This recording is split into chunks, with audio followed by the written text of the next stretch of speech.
All right, it's 5 o'clock, and I'll call the open session to order. Would you please call the roll? Student Trustee Griffin? Trustee Griffin? Oh, I'm sorry. No worries. Here. It's all good. My apologies, our student trustee is not here today. Trustee Griffin? Here. Trustee Gay? Trustee Morton? Here. Trustee Ohm? Trustee Schaefer? Here. Okay. We have nothing to report out of closed session. Need a motion to approve the agenda. Are there any changes to the agenda? I move to approve. Second. Second. Now would you call the roll? Trustee Griffin? Yes. Trustee Morton? Yes. Trustee Schaefer? Yes. So we have, as a timed item, parent and community comment at 5 o'clock. We will, of course, be having comment during the items on the agenda. Is there someone who wanted to speak now? Is there anyone online who wanted to speak now? Now as opposed to when? When the item that you're probably here for will be discussed. Will you let us know that? Yes. I see no one. Okay, so we're going to go on to item 6.1, which is adoption of subsequent mitigated negative declaration and mitigation monitoring and reporting program and approval of the MUSD water system reconstruction project, water supply and storage improvements. I'm going to call on our staff, Matt Kennedy, who is, works for GHD and has been involved. This project started, I guess you'll get into it, in 2016. And Matt and GHD came aboard in 2017. And this is 6 years of work up to today. Correct, yes.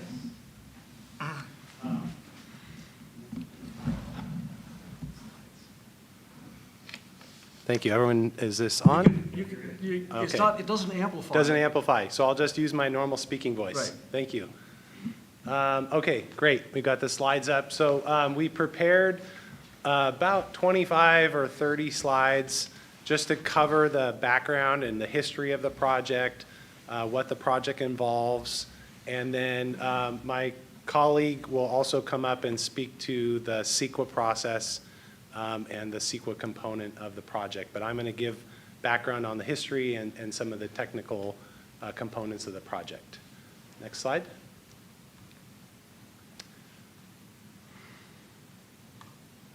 Oh. There we go. So this is just an overview of what we're going to talk about today. I'll cover the purpose and need, a summary of the history, which you noted is about 6 years, over 6 years in counting, an overview of the project, and I'll cover the changes from the original project that the Board of Trustees approved 3 years ago, roughly now. I'll cover where the funding is coming from for the project, and then my colleague Christine Gaspar will come up and speak to the CEQA review and the subsequent MND details. Excuse me, could you Sir? face us? Oh, sure, certainly, thanks. I'm gonna turn my head occasionally just to look at the slide, but It's hard to hear. thank you. I will do my best to speak up. Next slide. So this shows the project location. Unfortunately, on the screen, it's right under, oh, there it is, the circle. So it's across the street and just up the road from where we are right now on Mendocino Unified's property, which is the home of their tanks and the wells that supply water to their water system. And that water system feeds the K-8 school, the high school, and the community park, Friendship Park, and the community center, okay? And we're focused up on the area where the red circle is. Okay, next slide.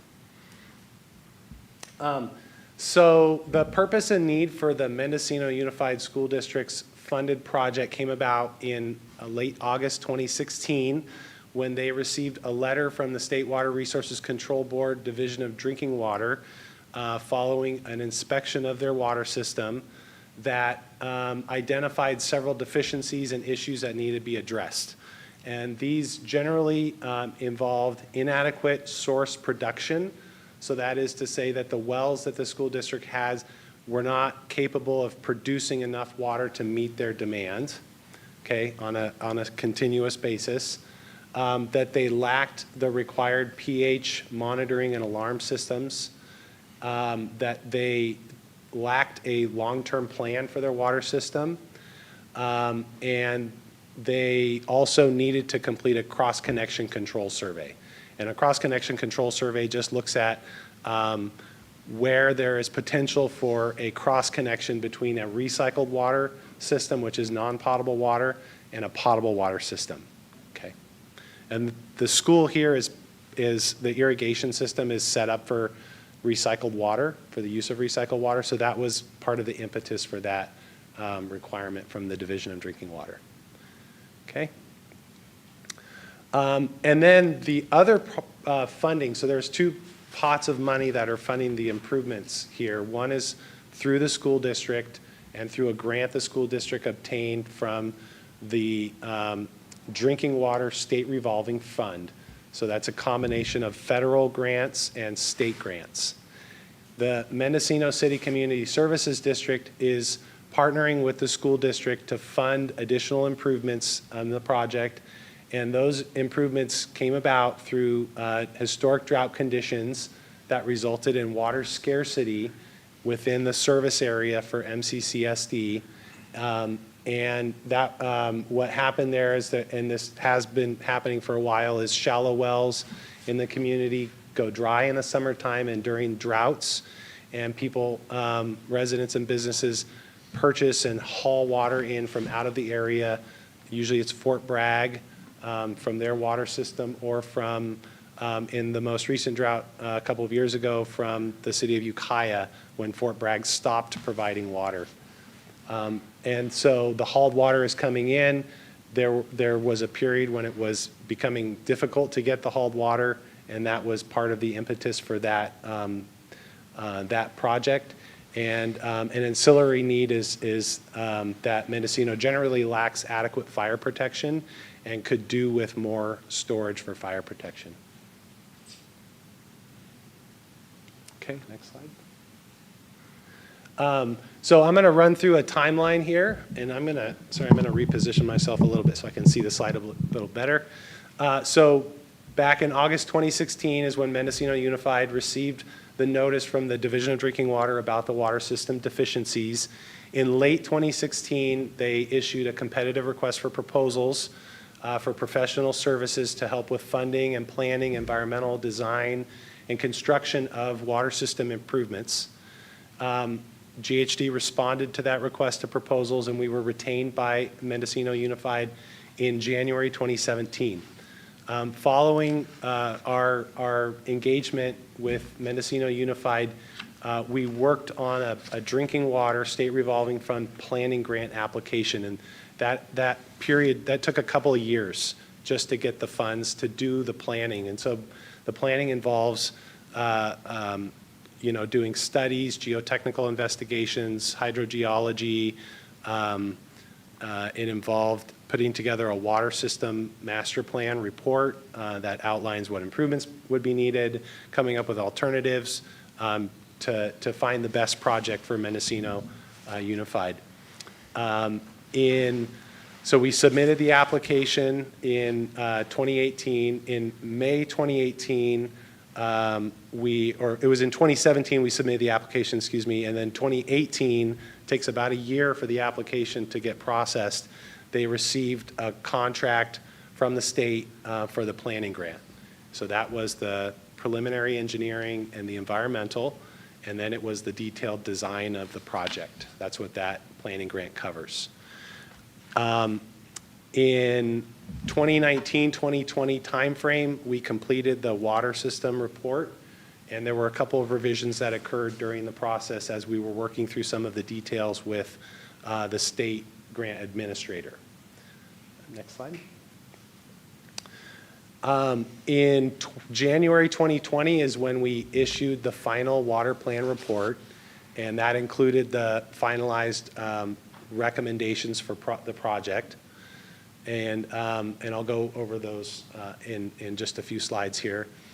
In January, August timeframe, we put together environmental and a bid package, design package for a test well on Mendocino Unified's property. And that test well was constructed shortly thereafter in December 2020. But in October, the Mendocino Unified School District Board of Trustees adopted the mitigated neg deck for the recommended project that came out of that, that report, okay? The design was occurring in parallel with the test well and with the mitigated neg deck. In August 2021, so this is 6-8 months later, while we were working on the design for Mendocino Unified's project, MCCSD issued a competitive RFP for as-needed professional services to help with project funding and planning and environmental and design and construction. Next slide. GHD responded to that request for proposal. We submitted a qualification statement and were retained by MCCSD in November 2021. In parallel with that, in November, December, we submitted the construction funding application for the project for the school district, okay? So there's two funding processes that happen through the drinking water SRF. One is the planning, and then one is for construction. And once we get the planning all done and the design is completed, then the state says, yep, we agree with you, and then you can proceed with the funding. And then once you submit that funding application, it takes about a year for them to process and approve, if they have the money to provide. So we submitted that. We began assisting the Community Services District in grant funding, and this was, following the historic drought. We, in December 2021, submitted a grant application to the Urban Multi-Benefit Drought Relief Grant Program. It's a long one. That's administered by the Department of Water Resources. And that program is aimed at providing funding to communities to essentially shore up water supply during periods of drought, to help communities get through drought periods when they may not have enough water available. Okay. So we submitted in December. In March 2022, the CSD was notified that they were going to receive a grant. And in June of the same year, so there's a lot happening in parallel, we finished the design of the Mendocino Unified project, okay? So MCCSD was approved for funding, and we finished the design of Mendocino Unified's project. In June, so roughly about the same time we finished the design, the MCCSD was under contract with the Department of Water Resources for their grant, right, for the improvements that they were undertaking. And this was done to the Urban Multi-Benefit Drought funding was done in partnership and coordination with the school district, okay? In October, there was the school district received notification of their funding approval for construction. Okay, so this is again through the Drinking Water State Revolving Fund. They got approval of construction, and they had a contract. And the contract came in January, so just a few months later, they were under contract. Okay, and then in March, we submitted the coastal development permit application for the project. So now the combined project of MCCSD and MUSD. In June, so just this month, we finished the design of the project. So this is combining everything together into one project, and I'll go through the details of what that is here in just a moment. And then here we are today, June 28th, consideration of adoption of the subsequent MND for the water system project. Okay. there's a lot there. There's a lot that happened, and there was a lot of overlapping activities that were going on and a lot of coordination that was occurring. So that timeline covers kind of the big events, but not all the little details that were occurring. Some upcoming steps. So what's next is the school district's plan is to advertise the project for bids in the next month, award the project in September. We'd like to get the contractor notice to proceed by October. And then between October and December, we would be processing submittals. We still need to obtain a division of the state architect DSA approval. The DSA is a state agency that has purview over any improvements that are made on school district property or to schools, public schools. So we need to get their review and sign off on all the improvements. And we also need to get the coastal development permit before we start construction. So those are all expected to be in place by the end of this year. Let's see, sorry, the top is a little covering there, but overview of MUS. Okay, so this is the overview of what Mendocino Unified's funding through the Drinking Water State Revolving Fund goes towards, okay? We're replacing their 2 existing storage tanks with 2 new bolted stainless steel tanks of the same volume. So they have a combined volume of 115,000 gallons on site, and the Drinking Water SRF only pays for replacement in kind, okay? I'll note that the school district is deficient in firewater storage, but because they don't have the available water up there, that has been a requirement that DSA has waived to this point. We're replacing their water treatment and control building with a new concrete masonry unit, so it's like a cement block treatment building. This is where the water is adjusted for pH and it's chlorinated, disinfected for potable use. And then there's some metering and such that goes on in there as well, just to keep track of water. We're rehabilitating one of their wells and reconstructing a second one. And I mentioned earlier that the test well was installed, and that was a successful test well, and that the project will convert that test well into another production well. And that will address the source production deficiency item that the Division of Drinking Water indicated in their letter in 2016.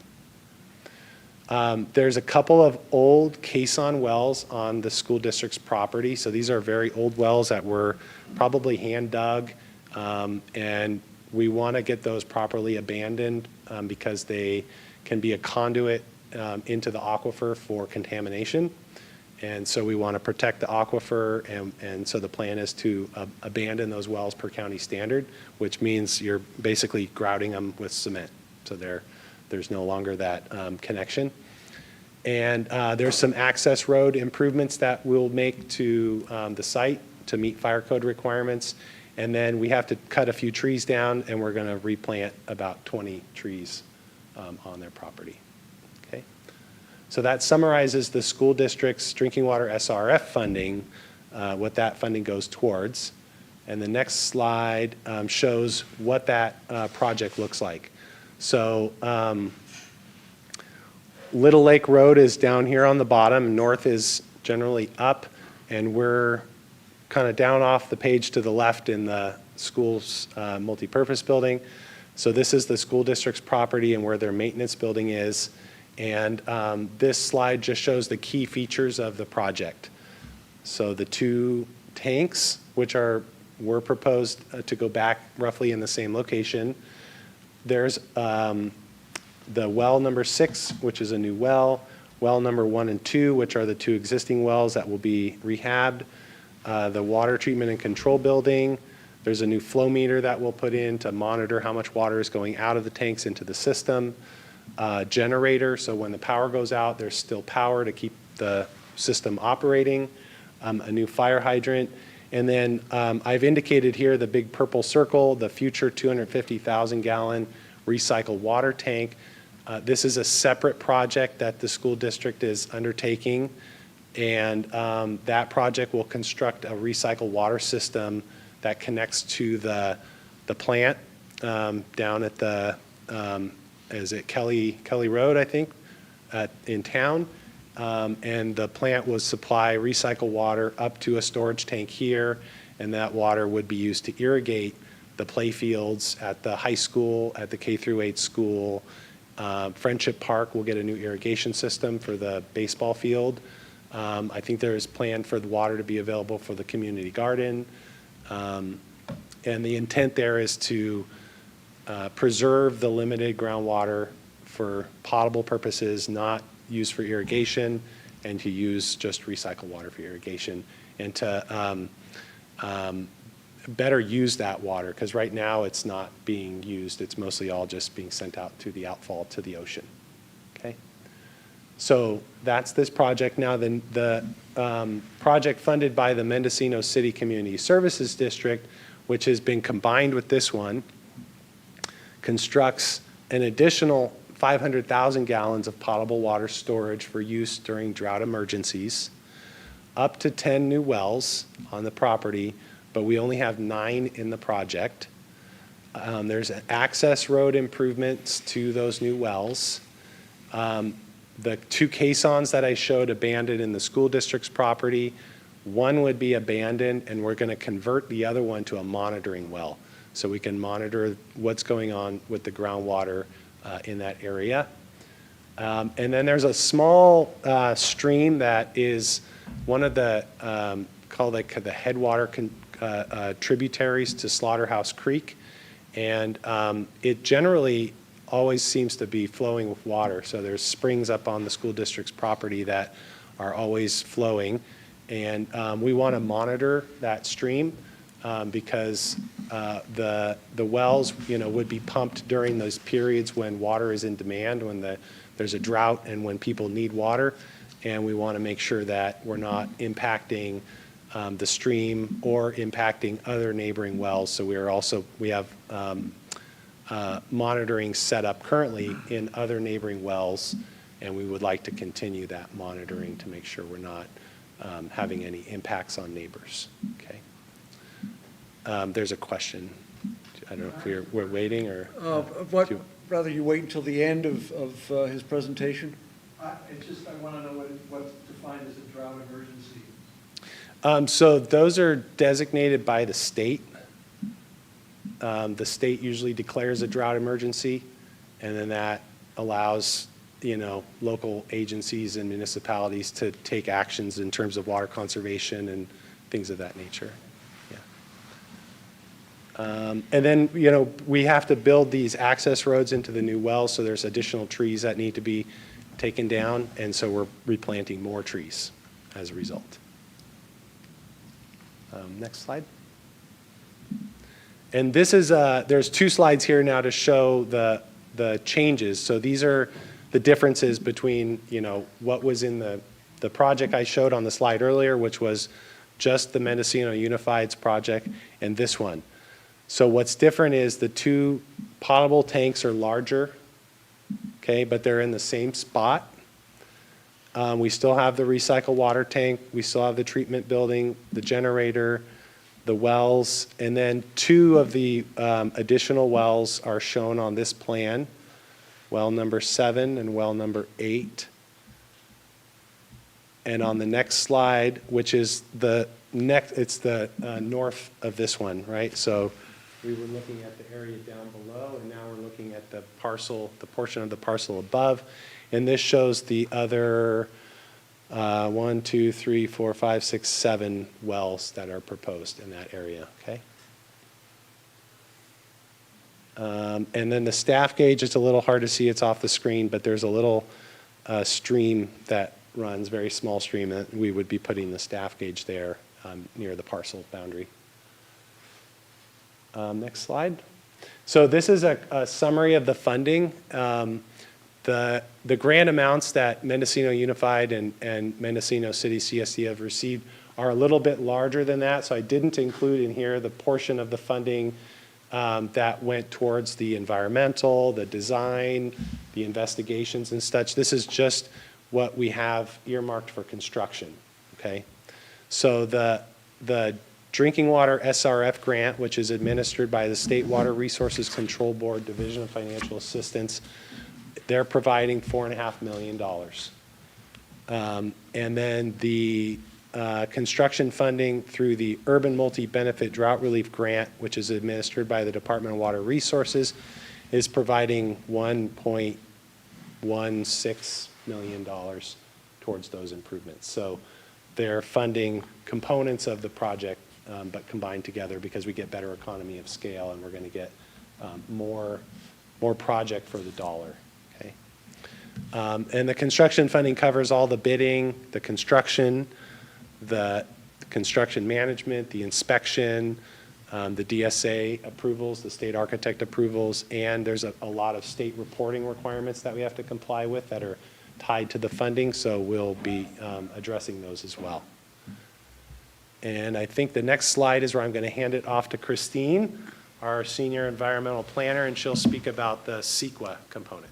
Thanks, Christine. Thank you. Oh, we're good. Trustees, thank you for having us. I'm just going to start out with a little introduction about, the purpose of CEQA. So it's really an informative process, right, to disclose the potential impacts of a project that you might be considering. And identifies the environmental effects and ways to reduce those environmental effects, either through modifying the design through the design process or identifying mitigation measures to reduce the impacts. And really discloses the agency's decision-making process to the public. There are 21 topics in the CEQA guidelines that are suggested that an agency look at when considering a project. Sometimes an agency will just cull through those that apply to their particular project. In this case, the initial study that's before you tonight, all 21 topics were included and evaluated.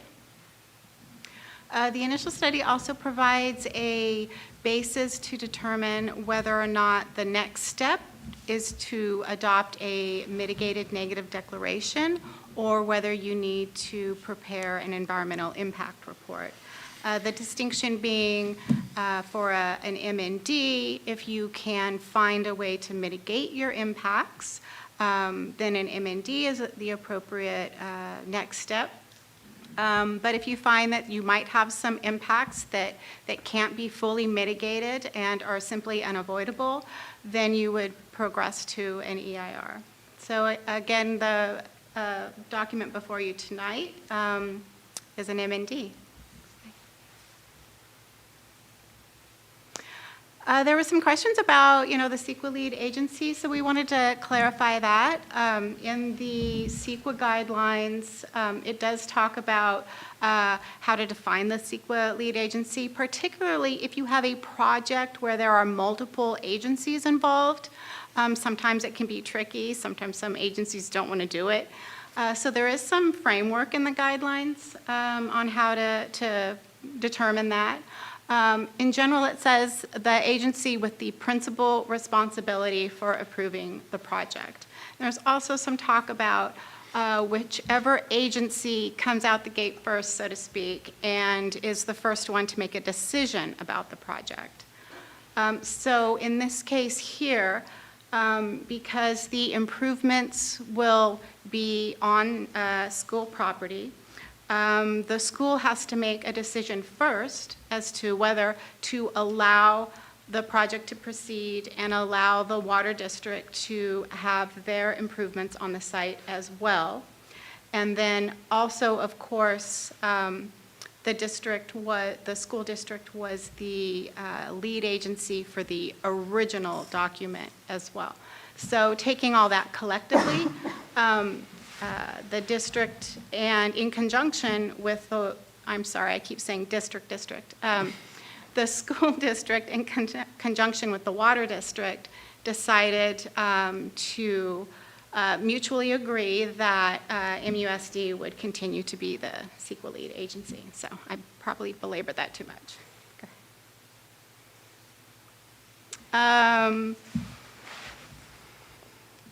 Thank you.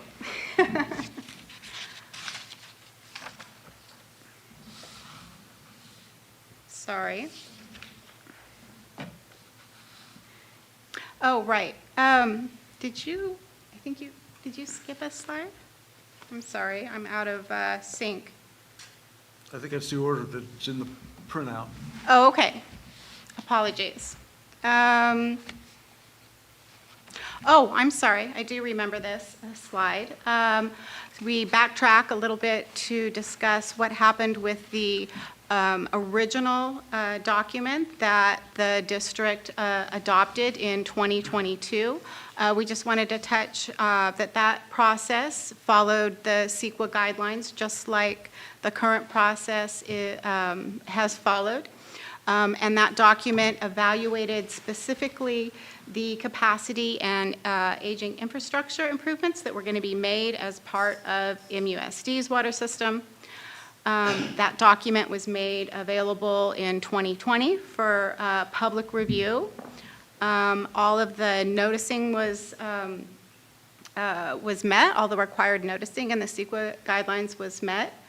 And that document was adopted by MUSD, as well as the mitigation monitoring reporting program that would ensure that the mitigation is implemented as part of the project.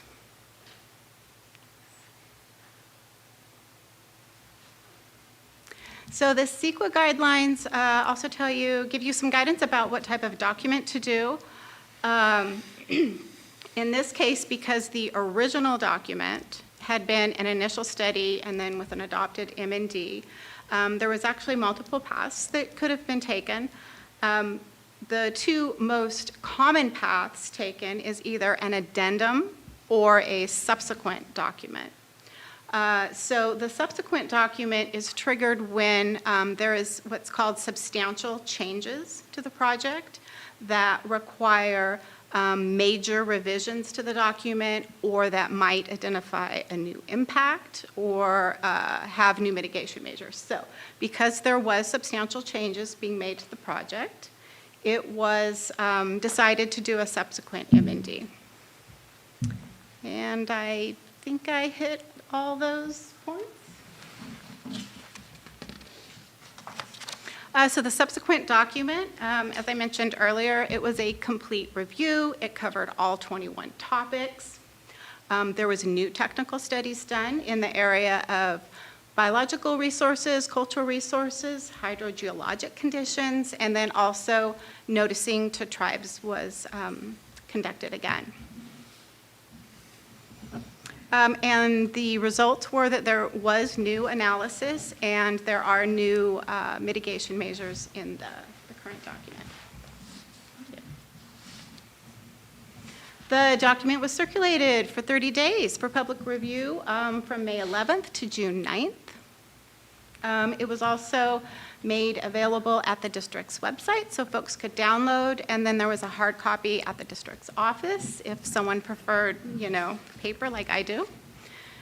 The notice of intent to adopt was sent to the responsible and trustee agencies, interested parties, the contiguous property owners. We also sent those notices to the tribes again, and it was posted with the county clerk and the state clearinghouse in accordance with CEQA. The notice also was published in the Mendocino Beacon. And then all of the I'm not going to name all these off, but all the required forms that the state makes you fill out and the notices required under CEQA were all filed at the Office of Planning and Research State Clearinghouse. During the 30-day public review period, there were 13 comment letters or emails received, and then there was an additional one received after the close of the period. So CEQA doesn't require you to do response to comments for Comments on an initial study. It is a requirement if you do an environmental impact report, but not for initial studies. But due, to the number of comments and the district wanted to be responsive to those, we did provide a response to comment document. And that was posted at the city's website last week. And then I did want to acknowledge that there was another letter received this morning. We weren't able to provide a written response and post that with the others due to the lack of available time to put together something thoughtful. But wanted to acknowledge that it was received. I believe you have it in your packet. And that we didn't find any new major issues that haven't already been addressed in the prior documents.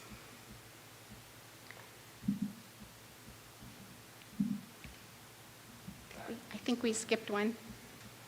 And this time I was right, unlike last time where I was crazy. All right, so the summary. The modified project the modified project evaluated, I think I left a word out there, in accordance with the analysis, let's say that was done in accordance with the CEQA statutes and guidelines. It was found that all the potential effects could be mitigated to less than significant. There were no significant unavoidable impacts identified that would have triggered an EIR. And a mitigation monitoring and reporting program was developed and is included in the packet, and that would be adopted to ensure that there's compliance with those mitigation measures. And then I just wanted to close with the standard of adequacy. So CEQA does talk about this a little bit.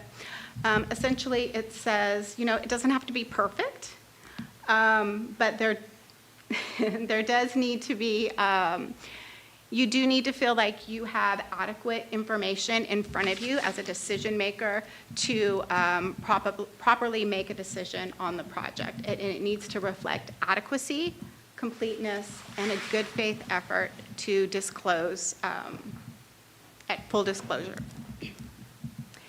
And who do I turn the last slide over to? I have been instructed to read the following from Superintendent Morse. Please state this recommendation to the board on my behalf as I am unable to attend the meeting. Based on all of the information gathered, I recommend adoption of item 6.1 and 6.1.1. Thank you, Superintendent Morse.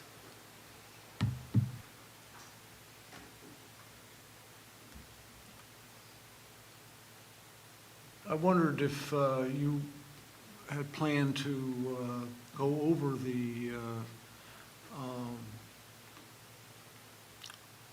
mitigations and monitoring program so that we have a sense of what that covers. Yeah, we could do that. Just need a copy of that handy. I do. I don't have it memorized, but I did bring a copy. Did you want me to? Do you want me to cover the topics? I guess just enough to give us a broad perspective of the kinds of measures that are going to be taken to make sure that there's no environmental impact. Impacts were identified under, just real quick, aesthetics, air quality, biology, cultural resources, hydrology, and I believe transportation. I think Could we just focus on the probably most hydrology concerned and water about soil? Hydrology. That's quality. what I was going to say. And basically, we have, there's a whole process that we're undertaking in terms of monitoring extraction and various points at which if we don't get the results that we're expecting, we stop. And I just think that would be important to go over. Yes, so there is a mitigation measure that requires, and I might let Matt talk more about how the testing would work, but there's a test run that's done for 72 hours, and based on the results of that, modifications may be made, but I'll let I'll let Matt describe it. Yeah, I'll describe as well as I can without anything in hand, but as I understand, it's all been put together. So during construction of the wells, those would be done in accordance with the Mendocino City CSD's ordinance. I don't know the ordinance number, but it requires a hydrogeologic study be conducted anytime a well is constructed. And that part of that study is a 72-hour pump test of the well. So even though the location of the wells is just outside the district's service area boundary, we're going to follow the ordinance and we're going to do the hydrogeo study and do the pump test of the wells in good faith, and really it's the right thing to do to make sure that we understand what the wells are capable of producing, and that we can, adjust any operational requirements to those wells, right, in terms of what the pumping regime might be. Okay, so we're going to follow that ordinance during construction, and then once the wells are up and operational, we've designed the system really to be to have a lot of touch points and to be easy to adjust, right? And we do not want to overpump the aquifer. We've seen what that happens in other places in the state, and it's not good. And so we've tried to set this up in such a way that the districts, both the school district who owns and operates the water system and the CSD, can have very clear eyes on what is happening with the wells when they're being pumped, okay? I'll say generally speaking, the wells will not be pumped very much.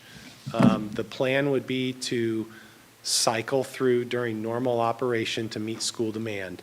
And what I mean by that is that you pump sequentially from each well as you need to meet the demand, and that allows each pump to operate, and not sit in the well and not function, and it leads to potential failure. So we want to keep the system operating and robust. We recommend that none of the wells be pumped for more than 12 hours at a time, okay? We recommend that no more than 6 wells be pumped at any one time. So that's half. I think there's 9 new ones plus the 3 the school has, so there's 12. So no more than half pumped at a time. Generally speaking, 1 well pumping will meet the school's average water demand. So these pumping situation that I'm describing would only come about, during an aquifer test, when you want to understand the response of the aquifer from a particular pumping regime, or during a drought emergency when there is high water demand and water is being supplied to people who need it, and we're pumping to refill the tank. That's the only time when that might occur. There's a question? We'll just wait till the end, and we'll give the audience a chance to, Information so I can follow. okay, make it brief. If you went back to the 72-hour runs when you were originally filling the well, does the mitigation specify what time of year that 72-hour test is going to be run? The mitigation doesn't, but the ordinance does. And I believe. The mitigation does, actually, yeah. I'm It is in the mitigation It's in the measure. mitigation, okay. It And begins so if after it's in August there, then- 20th and before a total of 6 inches of rainfall has been recorded. And that comes from the ordinance from. 2020-1. Thank you. Yeah. Yes, the answer was The yes. answer is yes, in the mitigation measure, the 72-hour pumping test can only happen after August 20th and before a total of 6 inches of rainfall has been recorded. So it's a dry season test, right? Thank you. Now, as part of the mitigation, I know that during previous testing, we've offered any adjacent property owner, transducer in their well system to monitor exactly the impact of the district's pumping. And I assume that we'll continue to offer that? Yeah, those transducers are still present in those neighboring wells. They're still collecting data.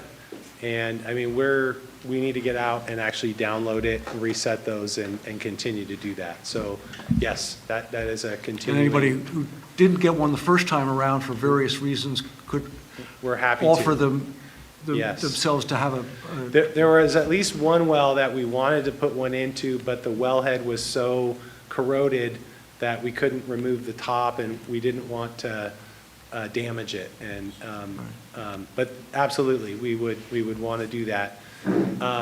A couple other points I wanted to make about the new wells. One, each well will have a flow meter, so we'll know how much water is being pumped out of each well. We'll also be installing transducers in all those wells, so we'll know what the water level is in each well.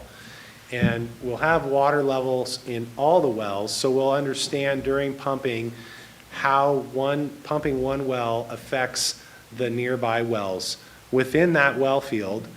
But with the monitoring that we have in the neighboring wells, we'll also be able to understand what effect pumping the wells might have on some of the neighboring wells. We did do the hydrogeo study in support of the project, and that's when we put the transducers in the neighboring wells.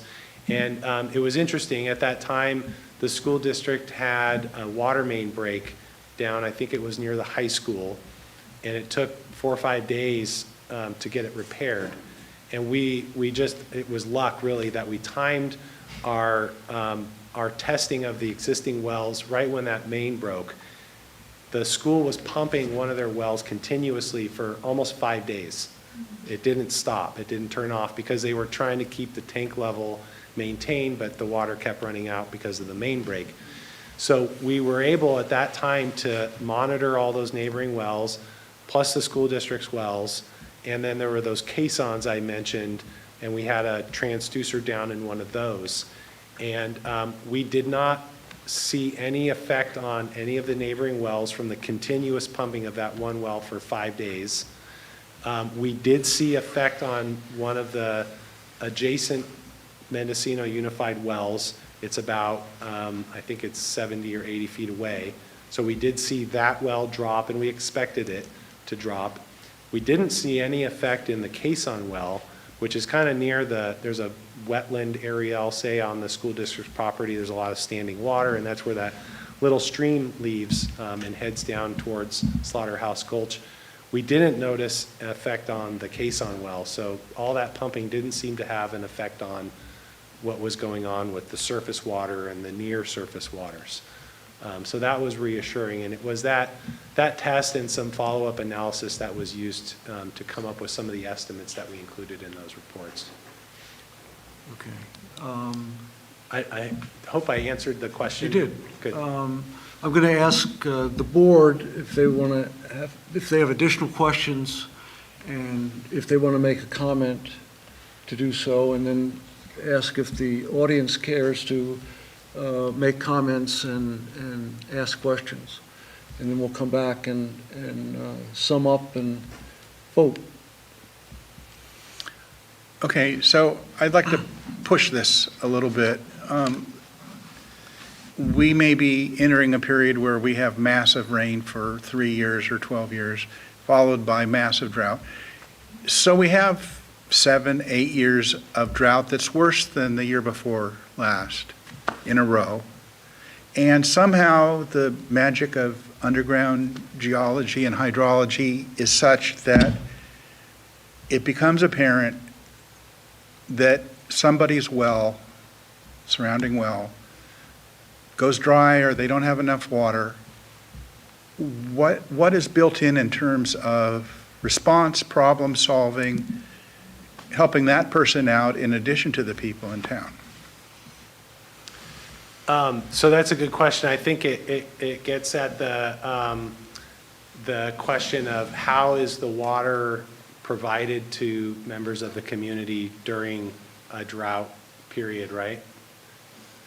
And we haven't addressed that question and how water is allocated and what, priority there may be, between residents within the Mendocino City CSD boundary or people outside or businesses. That wasn't analyzed as part of the environmental review, and it's not required to be, but it's certainly something that we're very well aware of, that we have discussed with MCCSD, And it's something that does need to occur, is how water is shared. It's not something that, as an engineer, I can make a decision about. You know, I think it's a decision that would have to come from the boards. And I say that in terms of a collective, cooperative agreement on how that would occur. But I think it's an important step to take, and it should be worked out before the system is put online. I hope Thank you. I hope Yeah, that clarified that for me. And by worked out by the board, you would mean, I'm guessing you would mean this board, not with MCCSD, but it really, By the it's up board. to us Yeah, to come up with a solution to right, that. there is this MOU in place between the boards to cooperate on the project and on the use of the water. And I think that, you know, my professional opinion is that a collective agreement on how that occurs should be done. You know, really for the benefit of the community. And you know, the board would have to decide where that boundary line is. When we applied for the funding for the Urban Multi-Benefit Drought Grant, because it was MCCSD applying for that funding, we used the district boundary in the application, okay? But there's nothing, you know, that is codified that says it has to be that forever. It was just that when we were applying for the funds, because we have to draw a line around and say so many households and so many people and so many businesses and such a water demand in order to come up with sizes of tank and, you know, how much water would be needed. We have to draw a line around it, and that's how we did it, okay? Thank you. Any other question?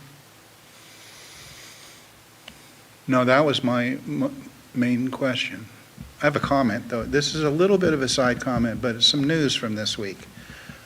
New research shows that persistent groundwater extraction over more than a decade shifted the axis on which our planet rotates, tipping it over to the east at a rate of 1.7 inches per year. I think that, again, you have to keep in mind that those are in situations where the extraction was multiple times of the amount of water that was, you know, coming into the aquifer. And, Right. you know, from the hydrology studies that we've done on this project, the amount of water anticipated to be extracted is a mere fraction of the water that's actually deposited on that same ground area. That's important. Emily? Generally speaking, I just want to say I'm in support of the project. I think it's important that we support the village's need for water and work with the water district to see if we can make that happen, while, of course, looking out for the school district's needs. And fire, all of these things are important things that I support. But I share, I think, the concerns that I heard from Mark and want to make sure I'm comfortable with them. And I've been taking a close look at all the documents, and I appreciate it. And I think part of what he was saying, I think there are sort of two things. And I think you answered the second, but maybe not the first. So I just wanted to drill down on that a little bit. In one of your responses to the comments, and it was on this topic of when and how and if neighboring wells are impacted, you know, what happens and is there any recourse? And it mentions here in the response to comment, if subsequent hydrogeologic testing shows that the water cannot be extracted without negatively impacting neighboring wells, including MUSD's existing wells, then the wells would not be developed for potable water production. That was in the sort of process during the 72-hour test, right? And then it says, if wells were to be developed and utilized during a drought condition and a drop in the water level of adjacent wells is observed such that the well is interfered with, a change and/or reduction in the pumping regime would be implemented. And so and that's sort of the first part, I think, of Mark's question, which is what happens if we do find through monitoring that there is a drop in the water? And I think there's sort of two answers, and I kind of want to hear a little bit more about both of them. One is, do we change what we do with the wells and the pumping and the amount we're pulling out of the water? And how do we go about deciding how to change that? What is the next step in which that occurs, and who is sort of in charge of that step? To the extent we know that right now. And then I think the second question is, if our neighbors do run out of water, and maybe we can't really tell whether exactly it's because of our wells or not, but our neighbors are out of water, is there room through the agreement with the water district to be a good neighbor and provide them water as well as providing the village with water? I'll answer the second one first. Okay. And I think, yes, there is room. I think the underlying intent of the funding that the Community Service District received is to try to be a good neighbor and help the community when it's in need, right? When it's in need of water. And I think it would be at the discretion of the boards on, how that happens. To the first question, yes, so we've tried to build in, I'll call it operational flexibility. I like to do this with all the projects that we design, and with water, it actually can be pretty easy. To build in the flexibility to not pump a well, or to pump a well at a lower rate, or to change the way that you're pumping wells so that you're not affecting, wells within the well field in a negative way, or down gradient or adjacent neighbors.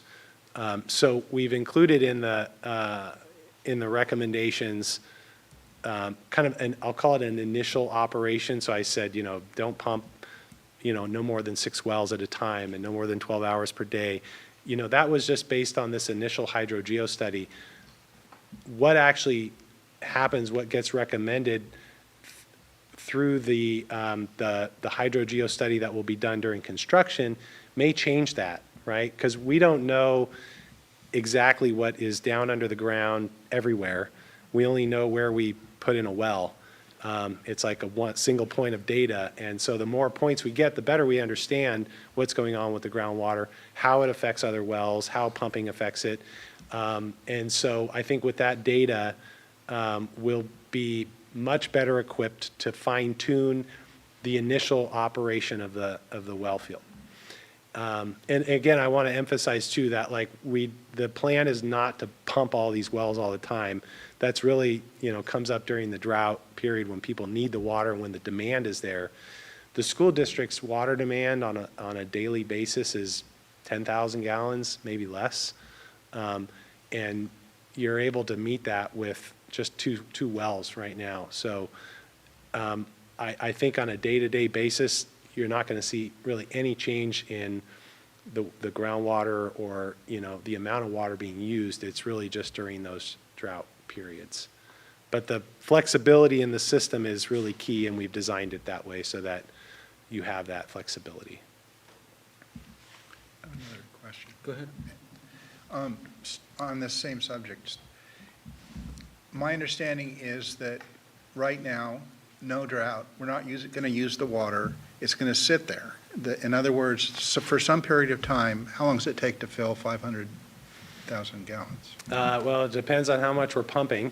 Right, right. But it'll take a little while to fill the tank all the way up, yeah.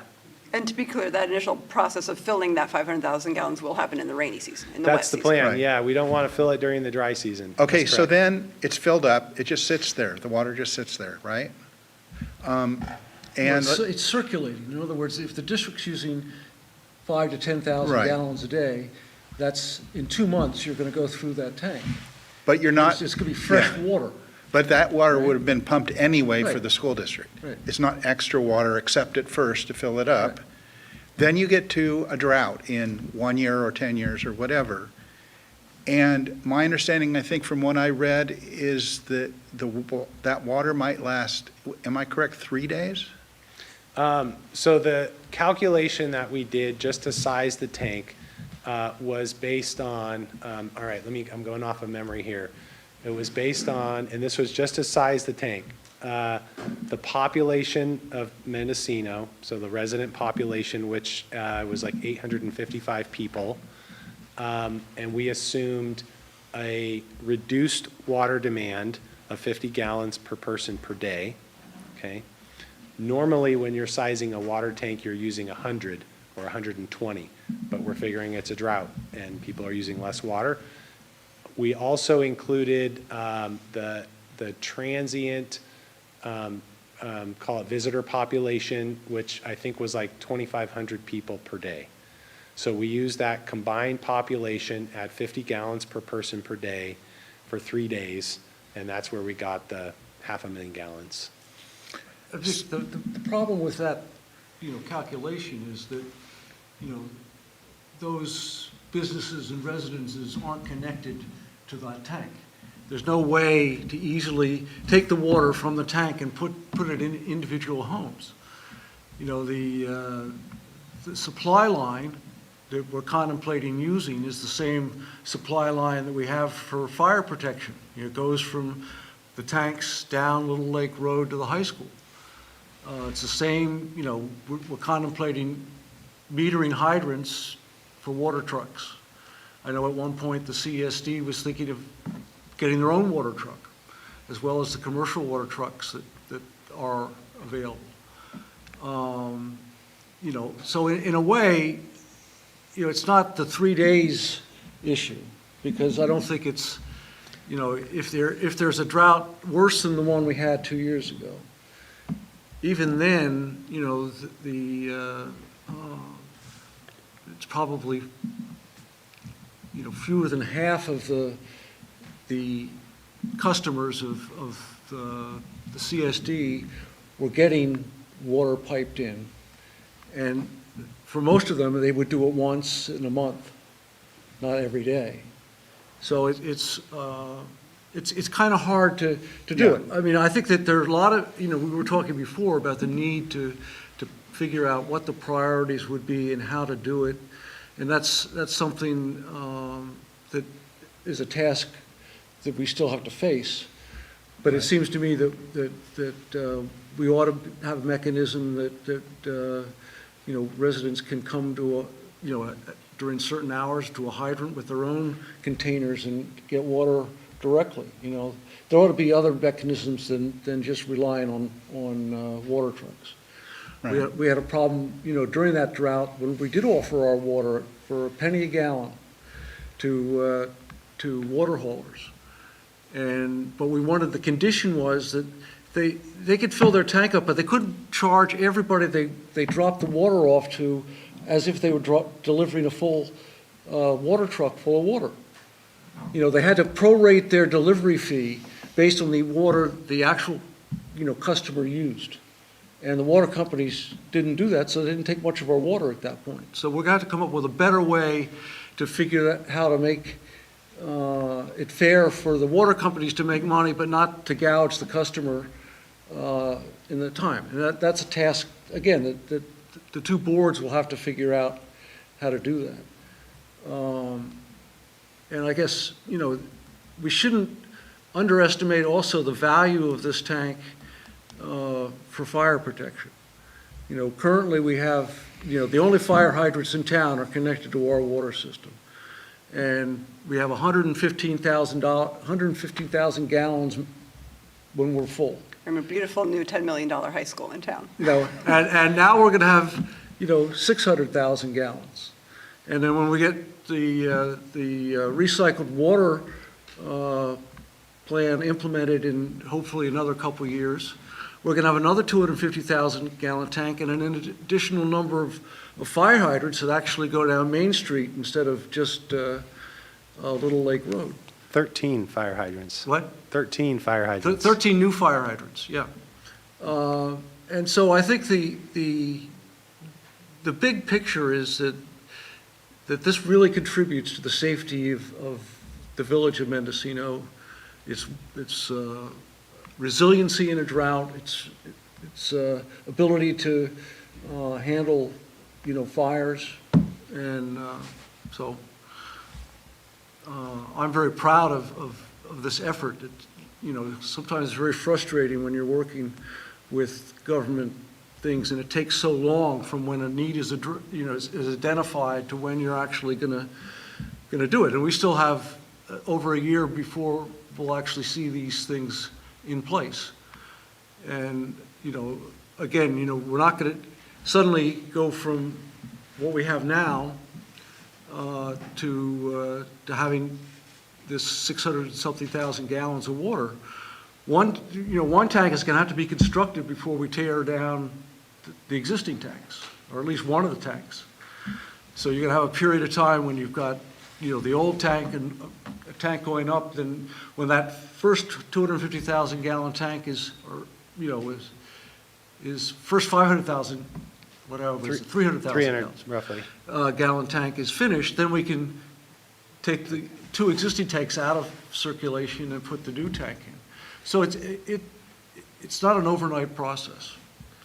Okay, I said that I would allow people in the audience who wanted to speak to line up. Do we have people Before we get online there, who wish to speak? Michael, can I just do one more thing while Matt's there? Sure. Just going back to sort of the environmental impact of the project, my understanding also is that the water would, during drought emergencies, would not be sort of the water of first resort, but more like the water of last resort. In other words, people's wells are running dry, they can't get water from the city of Fort Bragg, for instance, or Ukiah, like a couple years ago when people could not get that water anymore, it wasn't available. That's when this water would then be available. That's how we wrote it up in the grant funding application, yes. But, I think it will be up to the boards, again, in terms of, how the water would actually be allocated and when, right? Okay, thank you. Mr. Shaver? Yes. I have a question for Mr. Kennedy. Okay, I was thinking it'd be probably best if we go up and, speak up there, and Matt he can stand up there too, but you won't be heard we have a Zoom audience and we have a YouTube audience, and for them to hear you, you have to be in front of a microphone. So if you don't mind, well, okay, you want to do it that way? That's fine. All right. I'm prepared to speak for the 3 minutes that the meeting allowed, but for now, I do have a question for Mr. Kennedy. Okay, Okay? Beyond my 3 minutes. yeah. Okay. On February 27th of this year, you made a presentation to the MCCSD, a lengthy presentation regarding the project. We know the MCCSD is investigating the possibility of a community water system, a public water system. And during that meeting, I believe it was Director Mixak asked you what the project could expect to supply a municipal water system. And you cited the numbers. And you added that the numbers did not account for Mendocino's transient population, but that it, quote unquote, it's certainly a start in meeting the town's demands should a water system be undertaken. Can you elaborate on that for the benefit of the trustees here? Well, I can say that, first, a community water system is not what we're talking about here this evening, but that there is a separate effort being undertaken by the Community Services District through the Water Resources Control Board SAFER program. So the CSD applied to the SAFER program for what's called technical assistance to investigate the possible options for a community water system and for water system consolidation. This is linked to letters that the State Division of Drinking Water, which is under the Water Resources Control Board, have been sending to businesses in the village who have water systems, and basically saying you're going to have to comply with state water requirements, like in terms of source protection, adequacy, quality of water, public safety, and all those things. Basically, the same requirements that the school district has to follow. And so that was kind of the state is, what's happening is the state is pushing the community public water systems, which is any water system that any business has that supplies water to the public. So a restaurant, for instance, they're pushing them to comply with the state requirements, and they're going to require it. I mean, it's where it's going. They would prefer, that is the Division of Drinking Water, would prefer to see a single system for the whole community as opposed to 30 small regulated public water systems. So when I made those statements, it was in that context, that the CSD is investigating this, and there's, I don't have all the information to, share tonight, and I don't think tonight's the right time, but people are being noticed, and the community is receiving notices from the state, and they will be receiving additional notices from the Community Services District about the possibility of a community water system. Mr. Kennedy, at that same meeting, you were specific that this well field being developed may be the beginnings of that public water system. I may have said it could be. You said it, I'm not definitive when I say those statements, and I don't know what the numbers were that you were speaking of. But, look, if there was going to be a community water system here, and there was cooperation amongst all of the public water system owners, and there are multiple, not just the school district, but there's Point of View, there's Hills Ranch, and there's Big River Vista. And the state is keen to see those systems consolidate. That is, to see them all connected up into one that is managed and operated as a single system. my point is, if that's the intention, and there's the possibility that this new well field could be the beginnings of a public water system, then it should have been considered in the mitigated negative deck, and it wasn't. Christine can speak to some of this a little bit more. I think you're talking that there's a question about like the piecemealing or something like this, right? Improper Is kind segmentation under CEQA. I was thinking about the cumulative analysis where we look at other projects that are happening nearby or by the same entity. I'll go ahead and answer that part. That project was, it's too speculative, it's in the early stages, it's not funded, so how those projects are defined and included in cumulative analysis, it didn't meet the bar, it's just too speculative. And then as far as piecemealing, CEQA does talk about segmentation, right? You're not supposed to take this part of the project and, maybe try to exempt it, and take this part of the project and exempt it, and the whole really should have maybe an initial study done or even an EIR, right? But the criteria for that, the main one is utility.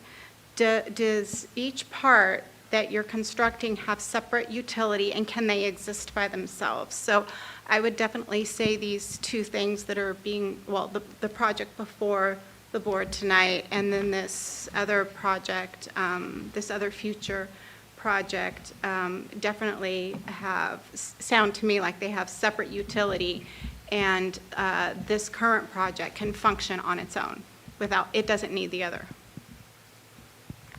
Thanks, Christine. And Mr. Schaefer, I have one question for you, if I could ask. Sure, go ahead. I submitted under Mendocino Matters, or mendomatters.org, another 7 pages of comment. Can you confirm that you received that today? Did the board receive it? I have not gone through my email, but if you sent it today, it's probably in my email box, yeah. Well, I got it. Yes, we received it. We got it. it was sent to Superintendent Morse. got it. Okay, thank you. Yes. Can I just respond on that one point? Sure. Real quick? And today, in reading that letter and hearing you speak, is the first I've ever heard of any sort of water project for Mendocino, to be clear. We, as the lead agency, as a school board, we're not doing that. That was my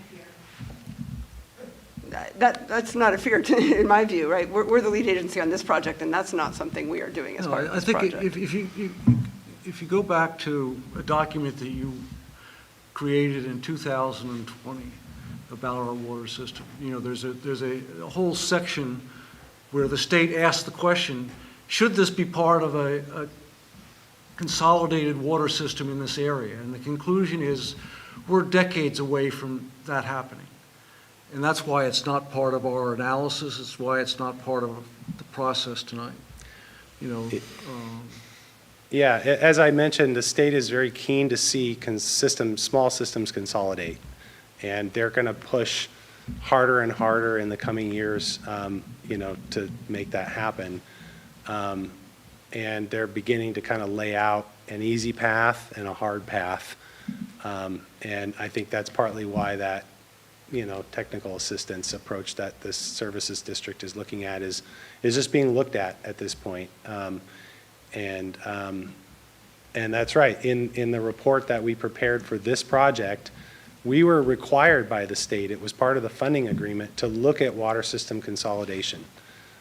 They required it, and, we have to comply. And, yeah, we did. At the time, it wasn't right, and, there are two completely different, call them pressure zones, so the systems wouldn't play together anyway.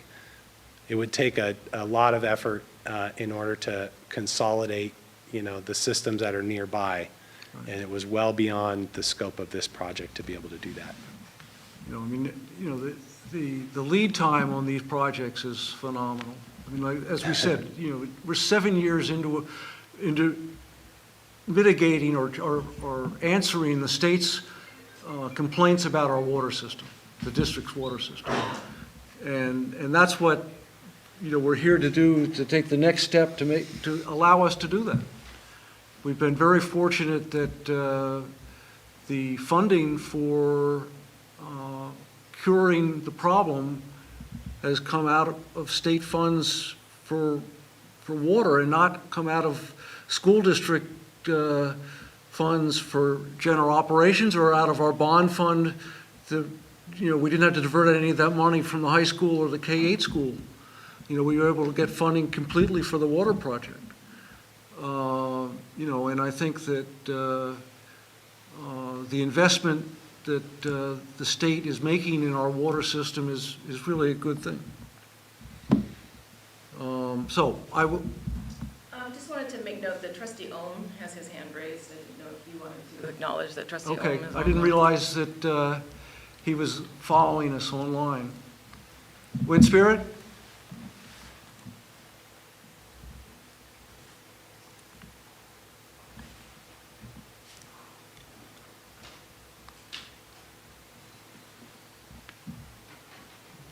Wind Spirit, go ahead.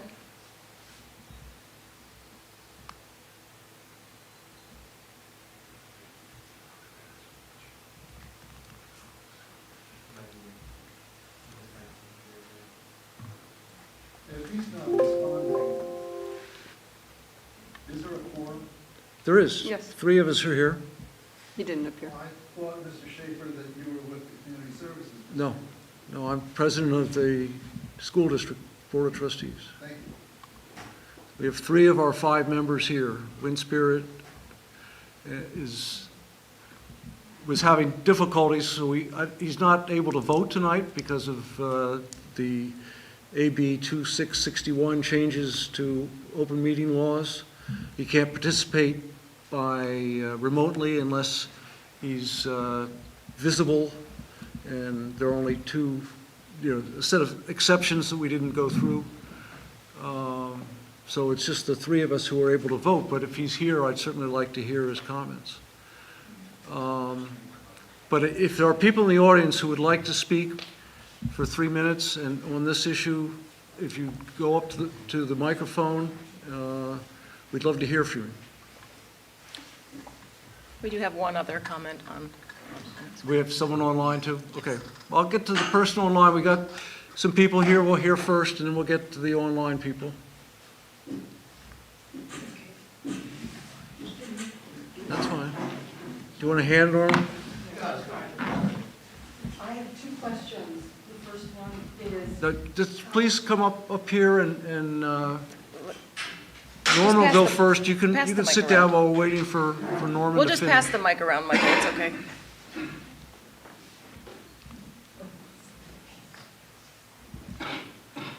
Norman Duvall, for the record. Been a member of the Little Lake community, East Mendocino, since the early 60s. What I haven't heard discussed this evening is the situation that a number of us are in, having hand-dug wells upslope from where your tank farm is going to be. And a question I would ask of Mr. Kennedy is whether or not the monitoring of wells with transducers will engage any hand-dug wells?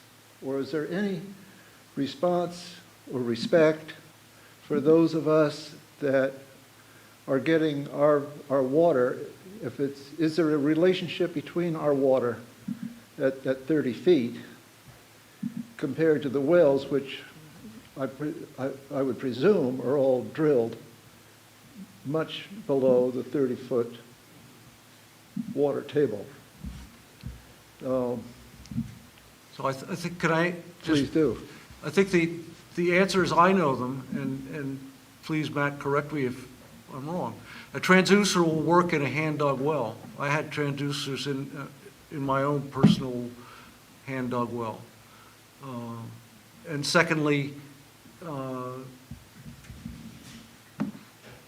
let's see, I lost my thought about the second issue. Over a year ago, I went down to see Ryan at the CSD and said, I will help pay, please feel welcome to put a monitoring well on my property. I'll help pay for it. And please ask the engineer to give me a call. I want to talk to him. I never got a call back. And I haven't seen or heard any concern at all about those of us with hand-dug wells. Okay, so I remember my second point. You were talking about your well being at 30 feet. 35. 35 feet. I think that every well that we're talking about, except for one test well, is 40 feet, no lower than 40 feet, because that's where you hit bedrock. And you know, all the school district's current wells are all within that distance. So we're very concerned about the first 40 feet of water, very much so. When we had the drought, we went dry.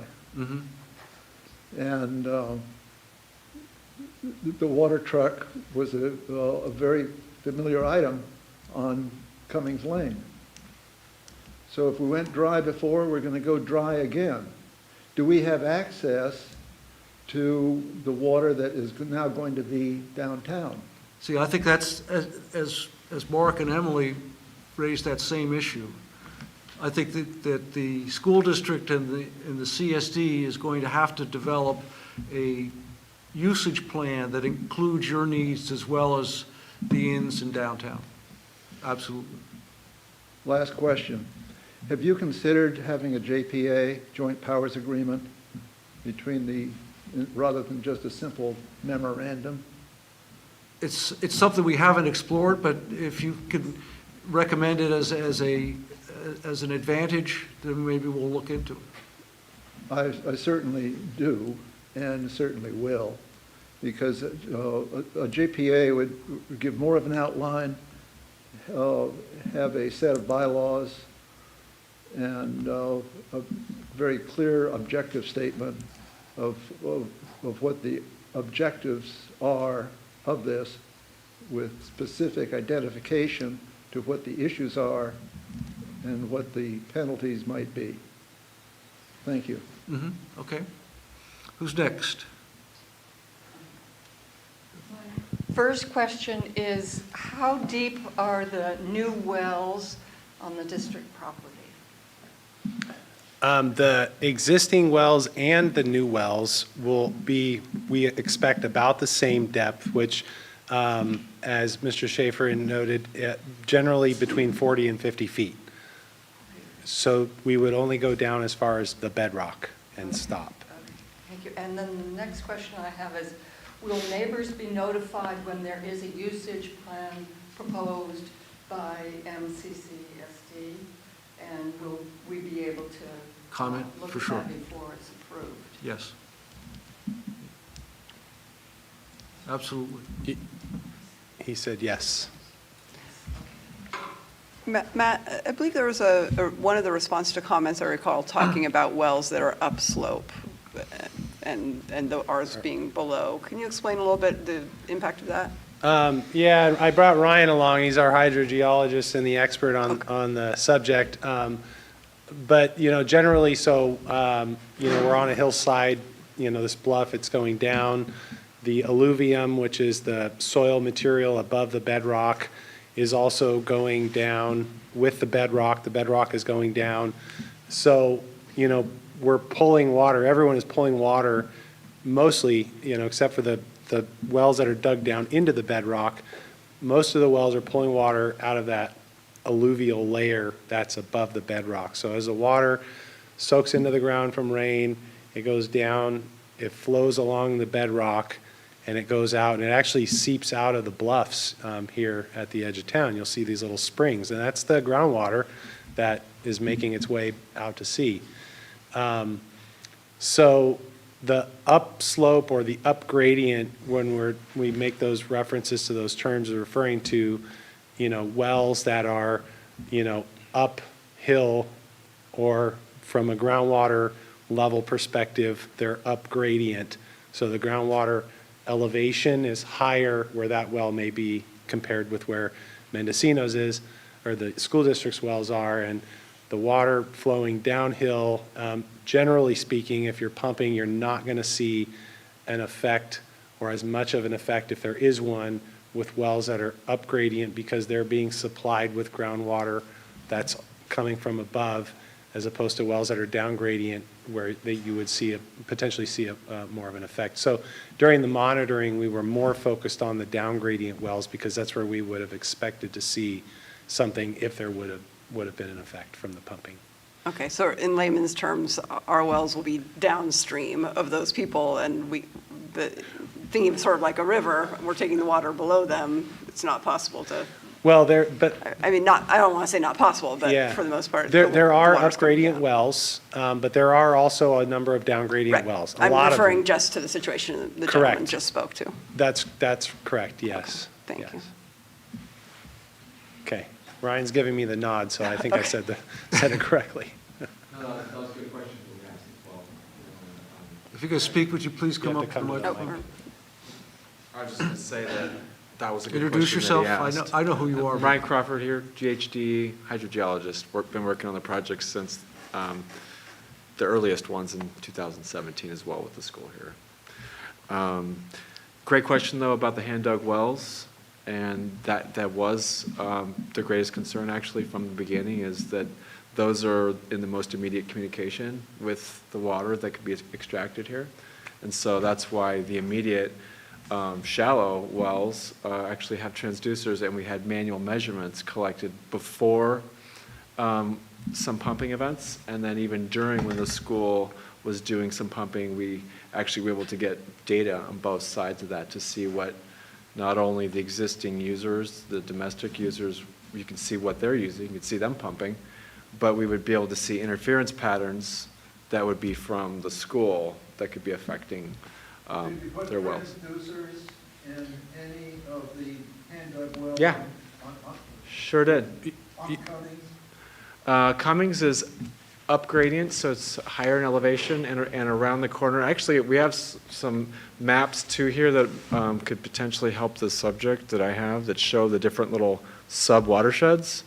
And so, do you want to say something? We could, but yeah, I think, sir, to your question, we didn't monitor the up gradient wells like we did the down gradient wells, because we did not expect to see an effect from the pumping in the up gradient wells. We did not see an effect from the pumping in the down gradient wells, which is where we would have expected to see it. And I did want to also speak to your question about monitoring, and we would be happy to put a transducer in your shallow well and monitor, the water levels in your well for the data, as part of the data that we're collecting. So, certainly. There's another question. I have a question for Ryan. Ryan, how much, we have, as Ryan knows, one of these, I think, 18-foot well, hand-dug well. How much do you think the extraordinary 53 inches of rain, which we usually never get, has had on the, just the sort of the average measurements that, that the transducers found because it's such an outlier year. And we might have another, as people have said, you might, of course, have more rain, but then I'm sure followed by drought. Yeah, that's a great question. So, like Matt said earlier, we still have the transducers set, including in your shallow hand dug well. And so sometime in the near future, I'm going to go around and get all those data, and we'll be able to see what the effect was of this year. And so we'll be able to actually answer that question of how did all the rain we got this year affect water levels upslope here and near the school. So I'm actually keen to be able to answer that question. I think that honestly, I would say right now that I think a lot of it, and I've had discussions with others here about this exact subject, I think a lot of it probably flashed off straight to the ocean because of the nature of a lot of the rain. You really need steady rain and over time, and have it turn off and turn on and turn off and be really steady to really get the maximum amount actually going down into the shallow aquifers here. But I guarantee you it's higher than, in the drought years that we just got out of. They for sure have gone up, but as far as how much it's affecting sort of the temporary storage that we see in groundwater, we can answer that on the next round of data collection. And I have another question. We very much depend on what we call a sort of a creek that goes through our property, and occasionally pump it out for irrigation purposes. I guess these are the runoffs from the Slaughterhouse Gulch, configuration. Does anyone have any prediction on what would happen to these vital irrigation sources? What would happen? To these little runoff creeks. I mean, we have one that goes through our property, right? Like from what would east to happen west. During a drought, or what would happen when? During Pumping?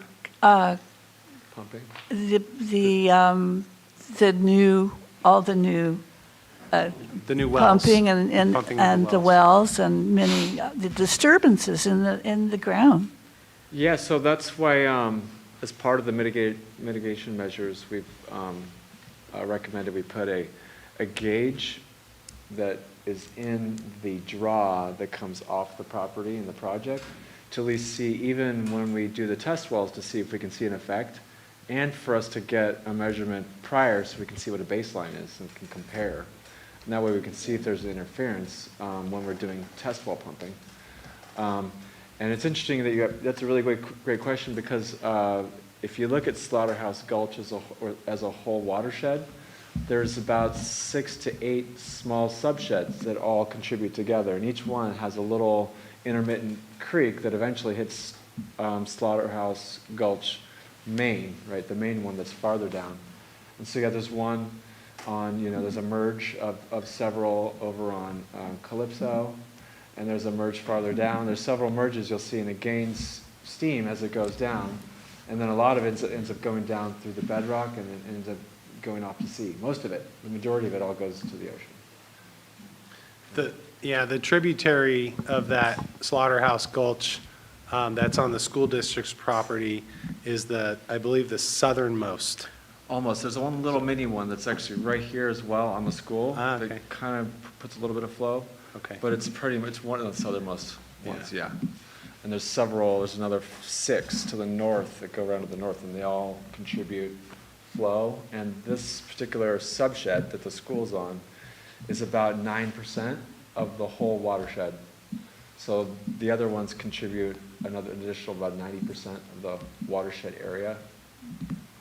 The other 6 or 7 subsheds that make Slaughterhouse Gulch the whole watershed as a single system.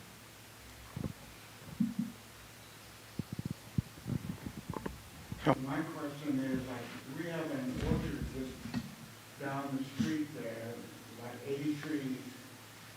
How do you, straight down from where the well is going to be, what's your presumption about the effect on them? Well, just during the drought that we're just kind of getting out of, at least if you call us out of it, but the conditions that we just had, where we had no rain almost the prior year, and we're in a pretty serious water level lows.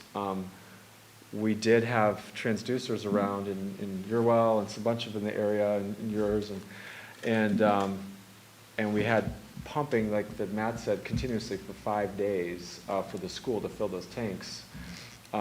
We weren't able to see an effect on any of the wells, not a single interference. So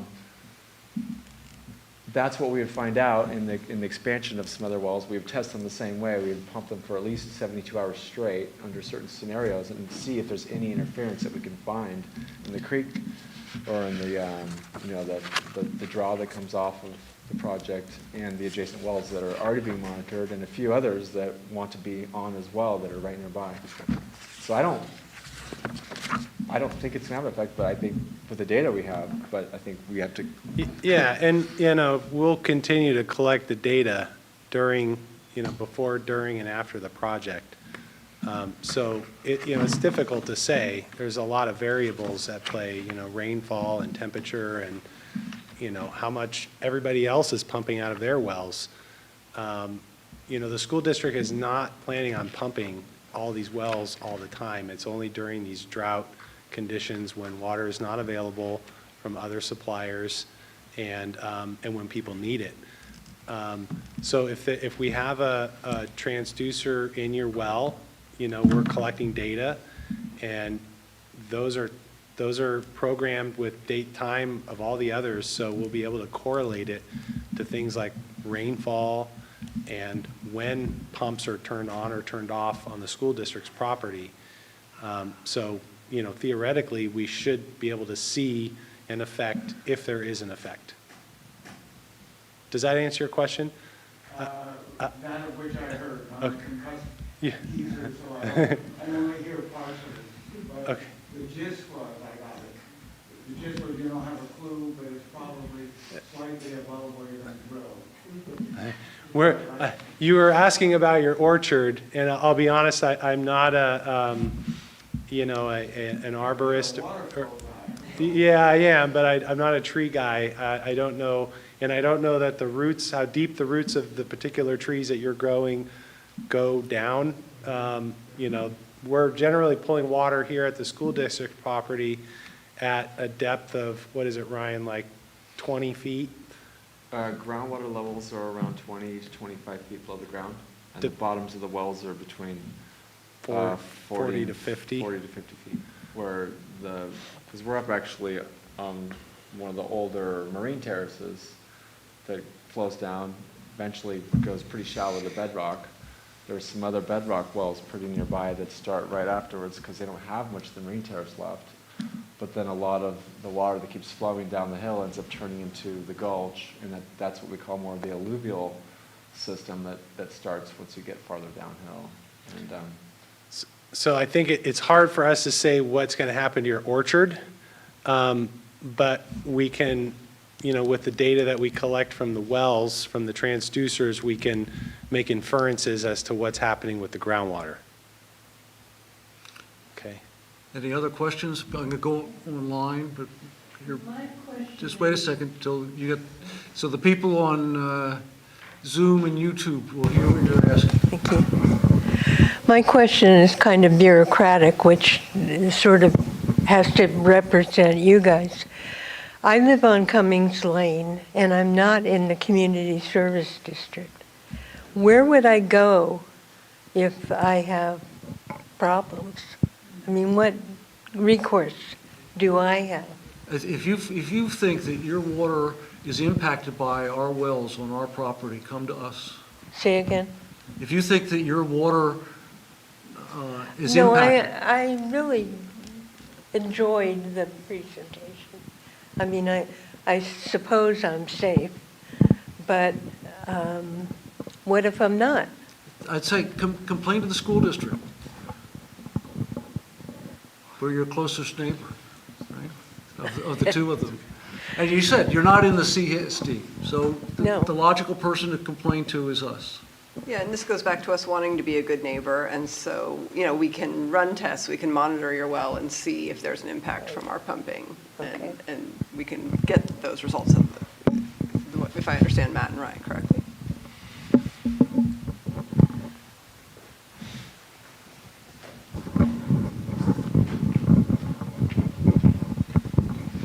I've heard more about collecting data than when and where you would use that data to make decisions about changing the pumping. Do you want to field that, Matt? I'll do my best. Yeah, engineers, we love our data. We collect lots of it, and we study it.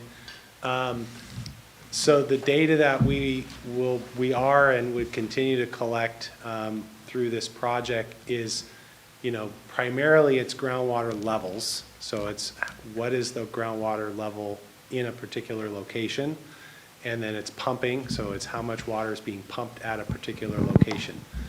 How that water or that data is then used to make decisions well, it's going to depend on the nature of the data itself and what it tells us. But if we're, for instance, pumping a well or two wells at one location, and we can see what the groundwater is doing at that location, and we can see what it's doing in the surrounding locations, which is the surrounding wells, we can make informed decisions at that point based on things that are calculated, like the aquifer transmissivity, which is like how water flows through the soil media, and how the rate at which that water moves might affect a neighboring well.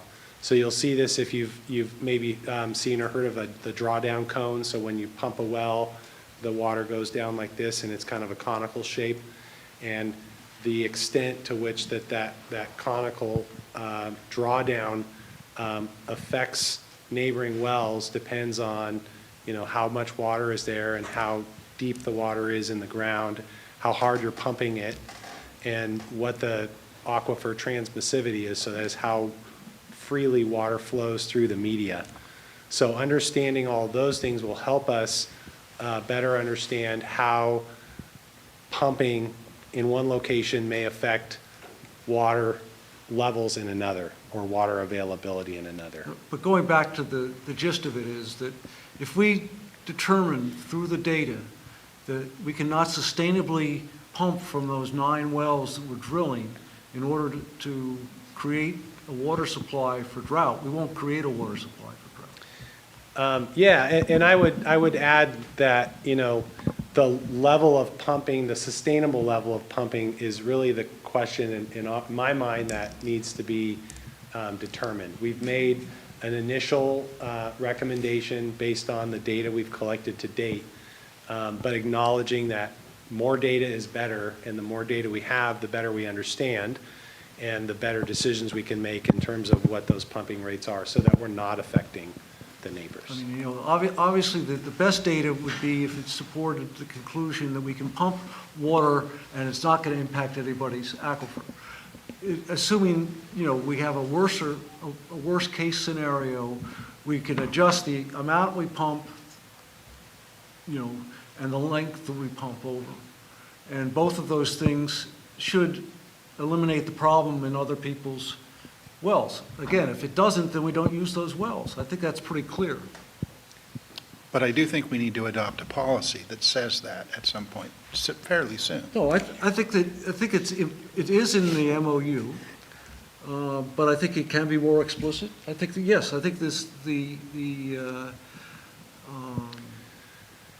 agreement that we will have with the CSD, and maybe we should pursue Norm's idea that create a JPA for this project. I don't know.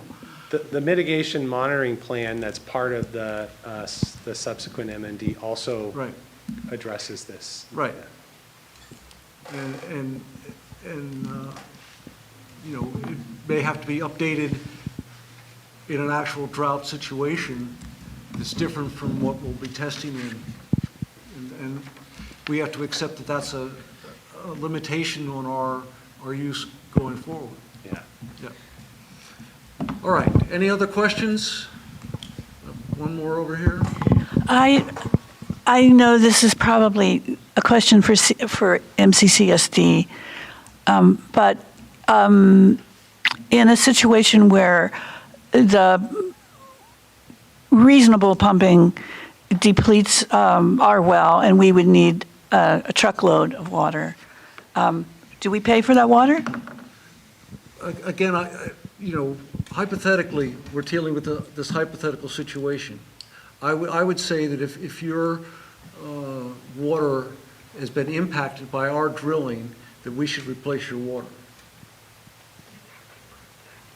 And what kind, would that be in a proposed JPA, or? No, I think we could, whatever, and again, I am sure that the community will be involved when we get to this point of prioritizing the water use of the water that we're going to be storing in these tanks. And we'll make sure that people like you are counted in that, in that document. That's our commitment.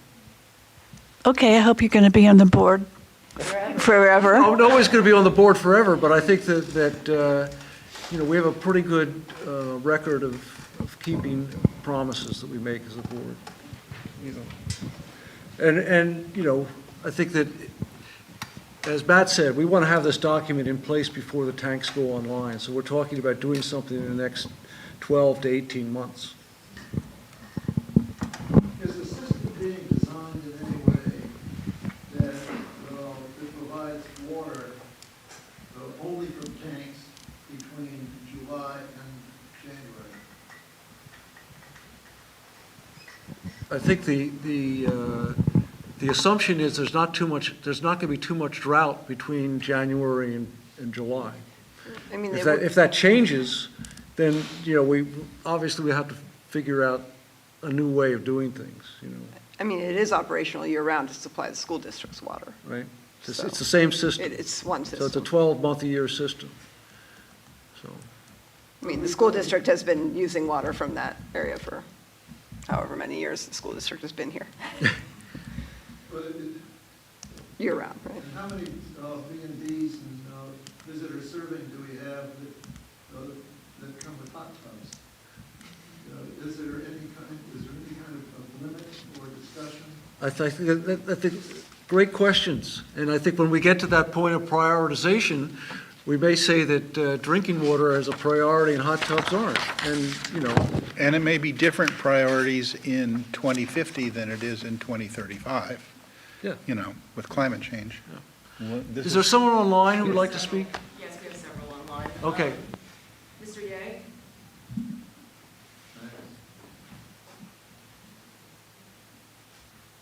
Go ahead.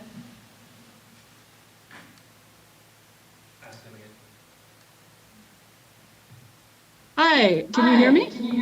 We can. Please Yes. identify yourself. No, I actually don't have a comment. I was just confused about the web format, and I know that there are other people online who were wanting to talk, and I was trying to find out. My question was if Zoom participants would be able to speak. So I see it can work now, and I hope that other people will get to speak.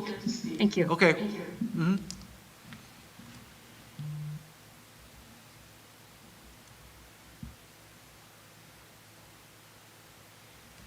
Hello, can you hear me?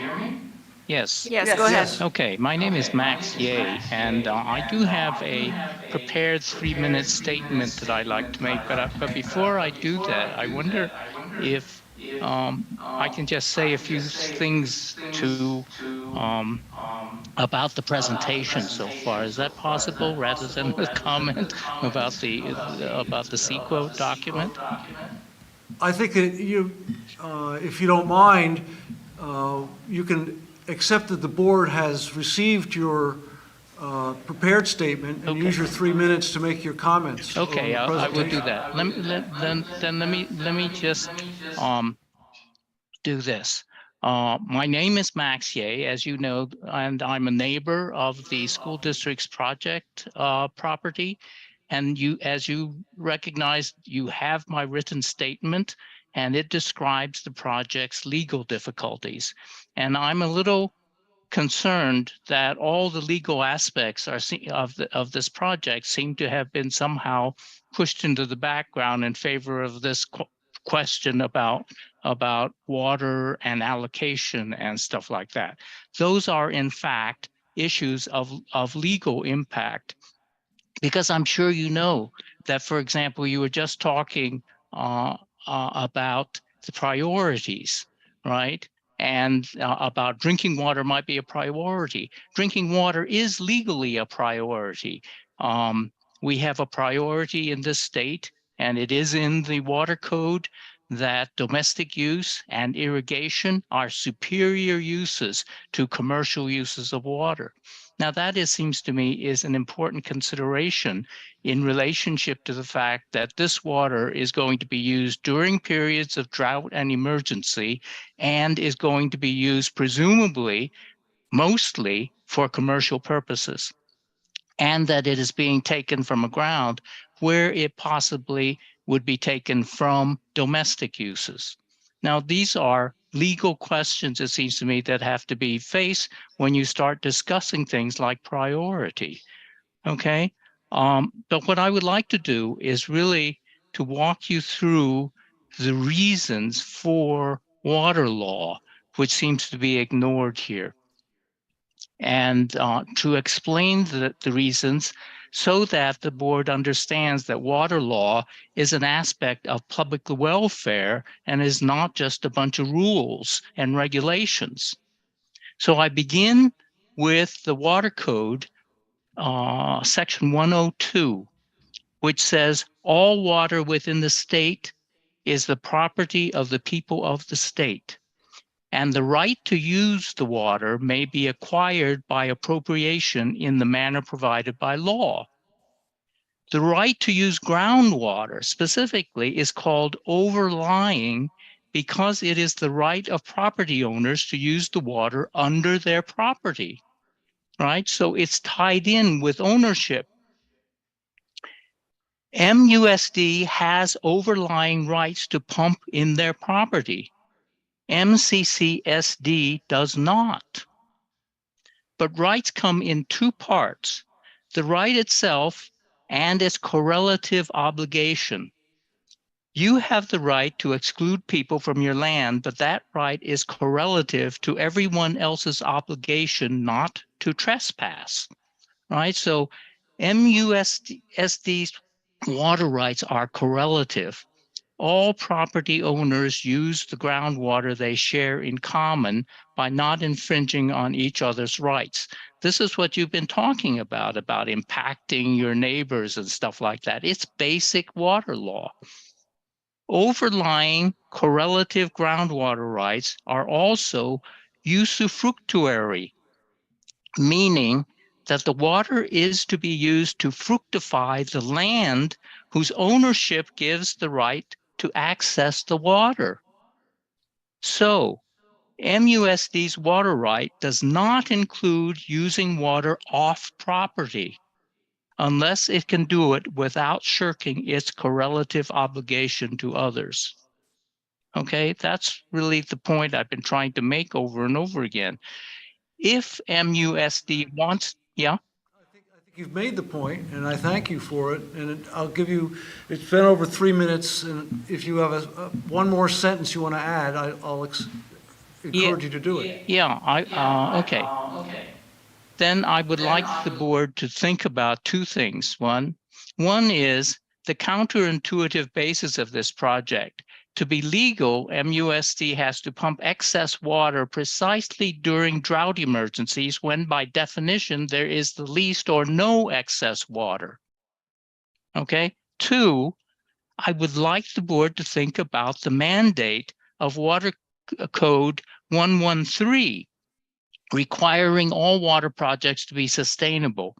The final MND that you're going to try and vote on now is completely silent about sustainability.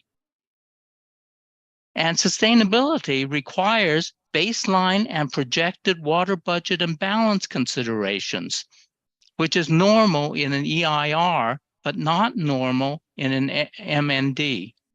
And so I really am asking you to look at the possibility of doing a real water study and doing a full ERI rather than passing an MND that doesn't serve the purpose. Thank you. Thank you. Who's next online? I see no one. No one. Oh, I have one more. One more?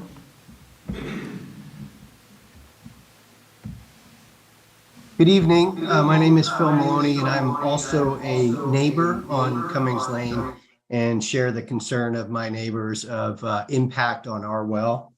And clearly, I think there's, aside from the legal questions just raised, some comment that I have. I would urge the board to adopt a more explicit policy on a collective agreement for water sharing. It seems like you're all in agreement to be good neighbors, but it seems like there's not a lot of detail about that, how the neighbors would be able to access water, what would the procedure be, who would be the person or the agency to go to, who makes the decisions. So I would just urge the board to take a look more closely at adopting a more explicit policy, a good neighbor policy for water sharing. Thanks for your time. Thank you. Is there anybody else online? I see no one. No one. We have someone else in the audience? Yeah. Allow me to better introduce myself. My name is Christina Aranguren, and I'm chair and spokesperson for mendomatters.org, which was just recently organized to work on civic, social, and environmental justice issues affecting the Mendocino area. If you've reviewed our comments submitted on June 9th and earlier today, then you realize the concerns we have with the MSMD and the modified project under consideration tonight. I regret we've not had time to review and fully absorb all the new information you provided in the time allowed. Mendo Matters acknowledges your recent responses and the minor modifications that have been made. However, we remain unconvinced in the adequacy of the subsequent MND for a number of reasons. They include relying on a former IS MND that is no longer valid and is insufficient. This is an entirely new project. Secondly, MUSD's determination as lead agency. Not only is this debatable, but we question whether the board recognizes the obligations it has assumed in doing so. Do you really want this job?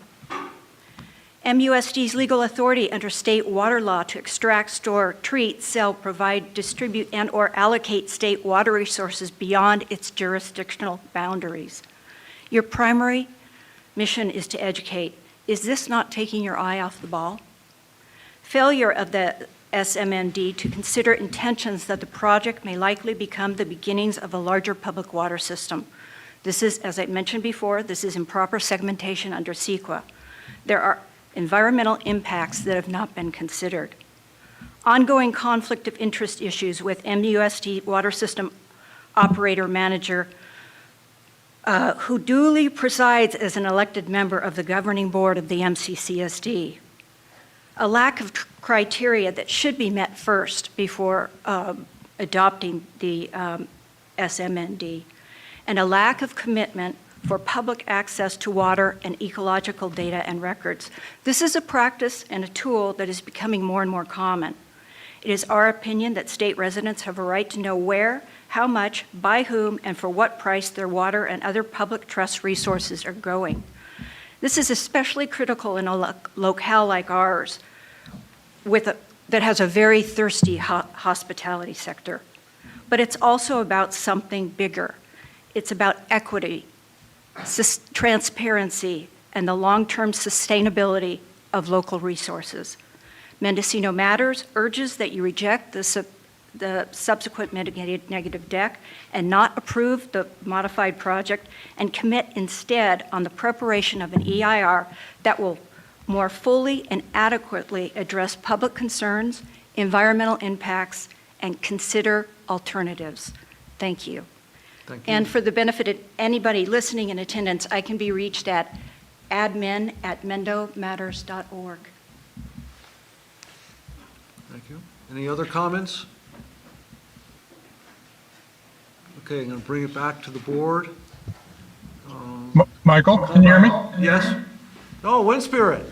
Good evening. Good to hear you. Can you hear me? Yes. Great. I've been here all the way along, and I appreciate your clarification that I cannot vote. I did not understand that, and I apologize for not being in attendance. But I appreciate all the presentations, and I don't think I have anything particularly new to add. My concerns, I think, are shared by the rest of the board regarding any possible effects to any neighbors' wells. As we all know, water is a very important issue facing us all. And as a public agency, I think we all recognize that and are committed to making the right decisions. And as you've spoken, Michael, and the rest of the board, that we clarifying how this water will be allocated is important business that we must take up, assuming we move forward with this. The fire prevention aspect, I think, is very important for this also. And one other component that has not been discussed is that there is a timeline to spend some of this money, as is frequently the case with state funding. And I think that Matt Kennedy and his associates have done incredibly thorough work through this long process and have given us very full analysis, and have spoken to continuing with that. And so I am in full support of moving forward with this project. Thank you, Wind Spirit. Another round for board comment, and then someone make a motion. I would just echo our previous comments that I think when we agreed to the MOU with the water district, it was with the understanding that there would be a further, more detailed agreement about how exactly that all works. And I think we all are in agreement that part of that will be a discussion of, the issue of what if there are impacts on neighboring wells and how to address that. And I would reiterate that that's very important.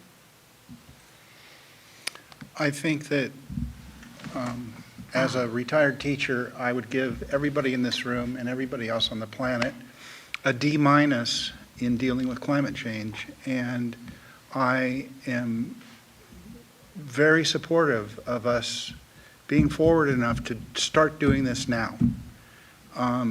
There are too many ways in which the people of California and the people everywhere else are still not moving fast enough, given what's coming our way. There are some possible problems, but I feel like we all believe that you don't take water from one person to give to another. That's not what we're here to do. I'm here to steal water from only one person. That's the ocean. There's more water going that way than we all need. And finding a way to technically move more of that water to where it's needed by the humans and the animals too on this planet is part of our job. I don't care what part of the community you are, school district or some other community portion. We have to respond to what is an emergency. We're looking at a time in the future when there may not be snow in the Sierras. All that may be coming down as rain, and we're not dealing with it fast enough. And we've had some warning shots here with the drought. I believe we can band together as a community and solve all these problems without taking anybody's water. There is one condition where I might consider taking somebody's water in the short term. That's if the town's on fire or there's some big area of fire here and we need the water for that. I could see in an emergency that we might take water from the storage to put out a large fire. But other than that, no, we as a school district have to find a way to assure people through policy that we're not going to take water from one to give to another. We're not going to take water from people up here on Little Lake to use in hot tubs in town. But town is part of our health. It's part of our students' education. this school district is funded by property taxes. If the value of your property goes down 50% because there are no more tourists in town and there is no more money coming into the area, then the students in this area have a lot less money for their education. We are one community and all of these things are important. So I think that we have to take some risk, although I don't think it's very much, because I think GHD, Matt Kennedy and his crew are superb at what they do. No, they can't see every little thing under the ground and where this bit of water is and where that bit is. But I know on my property, I have 7 springs and I have a pond and the water flows through my property down into Casper Creek and out into the ocean. I look at that and I think, I wish that water was partly available to the town of Mendocino. We have to be smarter about how we use this water, and it can't all go to bureaucracy. And although I support the amount of work that's been done in terms of state law and going through this whole process to make sure we're not doing something irrational that's really going to damage people's wells. So I just think it's very important we do this and do it for the children of this community. Yeah, I'm also in support of the project. I think the impetus of this was correcting flaws and the increased awareness that our water system was inadequate for the middle of the century. And it takes a while to get these things organized, and I accept that we made it more complicated by accepting our community responsibility by citing the emergency water tank. I mean, I guess we could have been selfish and said, no, that's not our problem. But the reality is, we're the delivery unit for fire protection in Mendocino, the village. Why not also be part of the storage solution? So, that's the reason why we have to have the subsequent mitigated negative declaration. And I think that, again, I think that the questions have been raised, and I think I'm happy with the answers. And I'm happy that we're committed as a board to come up with a good set of priorities for distribution in the next 18 months before we get these tanks online. But I'm ready to go ahead tonight and go to the next step by approving it. So, is someone going to make that motion? This is the motion, right? Yeah. I mean, I move that we adopt resolution number 2023-15. I'll second. Okay, and just to be clear, that this includes not only approving the mitigated negative declaration, but it includes our responsibilities, which is, it's about 8 pages of responsibilities, as Christina said. Are you sure you want to do this? And we are sure we want to do this. And so, but we detail our commitments in there as well. So, Aaron, would you please call the roll? Trustee Griffin? Yes. Trustee Morton? Yes. Trustee Schaefer? Yes.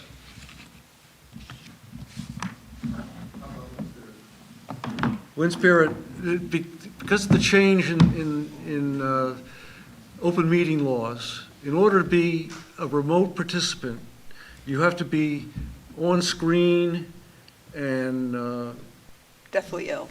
and Or then have some very you enumerated either have a reason for it. personal emergency or a medical necessity. I have neither. I'm away on work, so I appreciate the clarification. And so we're very glad that Wind Spirit was here with us, heard every comment, and was able to comment. But by our reading of California law, he's not able to vote. Can I ask one last question? Go ahead, Norman. Have you ever considered selling a parcel of land to the MCCSD? No, we have not. I mean, It's a tough question to answer. Now I have, because you just asked it. Will you repeat Norman's question, Michael, for me? Norman's question was, has the district considered selling a part of our property to MCCSD? Thank you. If you find this complicated, work with the two boards of directors, it might be an easy way out. I think, if you're talking about the water system, the reality is, we're the delivery system for that water, and we're the processing system for that water. All that we're getting for the state grant through MCCSD is additional tank capacity, additional pumping and well capacity. And, the partnership, if you will, is because of our different raison d'etres, our different things. And we have a water system, it's the biggest and most developed in the area. If we were to say, no, we don't want to participate, we don't want to be part of the solution when there's a drought and the state's willing to fund capacity for emergency storage, I think that would be pretty short-sighted of the school district. So that's why we're here. And we've done this before, in that and the community has voted for us to do this, in that they voted for us to put in a pipe from up here into town for fire hydrants. That's not part of classroom education most of the time. But the community did vote, yes, we will fund you to do that in a previous election.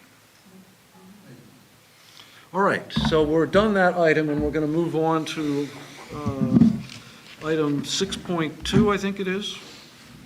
Consideration of a leave request.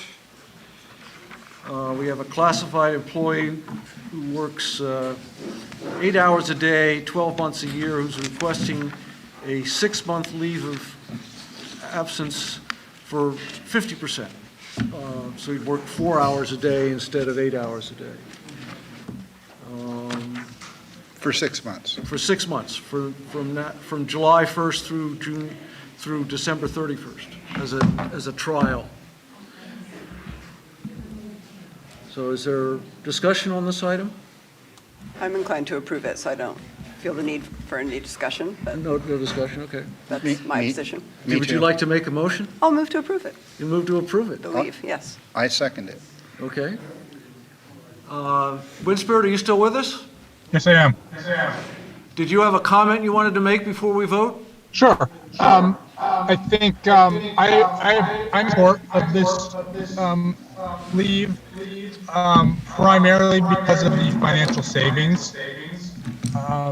Being who I am and having a keen eye on our facilities, it's unfortunate because I think we could use another maintenance person rather than losing half of one. But as we all are aware, we are needing to tighten the belt across all of our departments, and so I'm in support of this. Thank you. So we have a motion. Did you second that, Mark? Yeah. Aaron, would you please call the roll? Trustee Griffin? Yes. Trustee Morton? Yes. Trustee Schaefer? Yes. And that concludes our agenda for today. And our next regular meeting is August 24th. Hopefully at the high school. Hopefully at the high school, I know. And then we have a study session the week before that, where we're going to be talking about some of these budget cuts that we're going to need to make in the next 2 fiscal years in order to balance our budget. Michael? Thank you. Yes. We Winspirit? hopefully may have a special meeting sometime soon to approve a final maximum price for phase 2 also, so anyone that's interested in that project. That's right. We had hoped that we'd have DSA approval for the second phase of the high school project by our meeting today, and it may happen tomorrow, or it may happen Friday, but it hasn't happened yet. So we probably will have to come back to approve the guaranteed price from our contractor based on DSA approval. Thank you for reminding us. Yes. All right, we're adjourned. Thank you.